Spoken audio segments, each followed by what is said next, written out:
Your skull is fractured. The surgeon walks up with a skull saw from a wood shop. Your only pain relief? A wine-soaked rag to bite. For ancient Romans and Egyptians, this was just Tuesday. Before anesthesia, before understanding germs, healers had to get creative. They used nightmare instruments to perform shocking procedures. They weren't just butchers, they were skilled professionals doing their best with available knowledge. From drilling holes to let out evil spirits to yanking bladder stones with hooks and knives, the line between healing and torture was terrifyingly thin. Trepanation is the art of drilling, scraping, or cutting holes into the human skull. Soldiers with head wounds could get relief from brain swelling or shattered bone removal.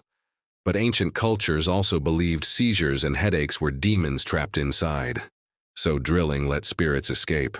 Archaeologists found specialized circular saws called trepanation, simple sharp flints and chisels. Imagine being held down, wide awake, while someone scraped or drilled your skull. You'd assume this was a death sentence, right? Plot twist: it wasn't. Thousands of trepanned skulls show healing signs. Smooth, rounded bone edges mean patients lived weeks, months, or years after surgery. In Bronze Age Italy, the survival rate was nearly 80%. Cataracts blinded people for millennia. Today we fix it with 15-minute outpatient procedures. In ancient Egypt and Rome, the solution was couching, and it's horrifying. A surgeon would take a sharp instrument, a needle, sometimes a thorn, and poke it into the patient's eye near the cornea with zero anesthetic. The goal wasn't removing the cloudy lens, but pushing it out of the way. They'd dislodge it and let it sink to the bottom, clearing vision. People got blurry sight back. Still, if you lived in total darkness, seeing shapes and movement felt miraculous. But risks were insane. With no sterile tools, infection was almost guaranteed. One slip meant permanent blindness. Many surgeons were traveling quacks who'd perform in marketplaces and skip town before complications set in. Afterwards, your eye might be bandaged and covered in warm butter. Bladder stones caused agonizing pain. The oldest was found in an Egyptian mummy from 4900 BC. Today we zap them with sound waves. Ancients had one option: cut them out. Lithotomy means cutting for stone. This was so dangerous that the original Hippocratic Oath made physicians swear not to perform it. Strong assistants would hold the patient down. The surgeon inserted 2 oiled fingers into the patient's rectum, feeling for the stone. Once positioned, they made an incision through skin into the bladder. Finally, they'd reach in with a hook or forceps and pull it out. The nightmare lasted minutes, but aftermath was catastrophic. No anesthetic, just wine if lucky. Bleeding out and fatal infection were almost guaranteed. Survivors faced lifelong incontinence. Ancient people wanted hemorrhoid relief. Hippocrates suggested ligation.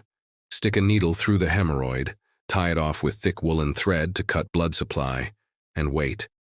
Tissue would eventually die and fall off, or just cut them out or burn them off. Celsus described using forceps and scalpels for excision. For permanent fixes, surgeons grabbed a cautery iron, red-hot metal, and seared them away. Patients were wide awake for all of this.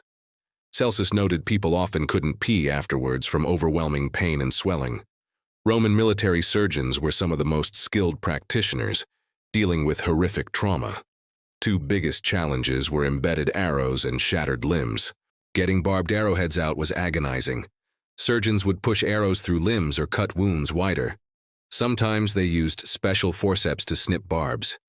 For tough cases, they used the spoon of Diocles, a long metal scoop designed to slide into wounds, cover arrow barbs, and guide them out without snagging flesh.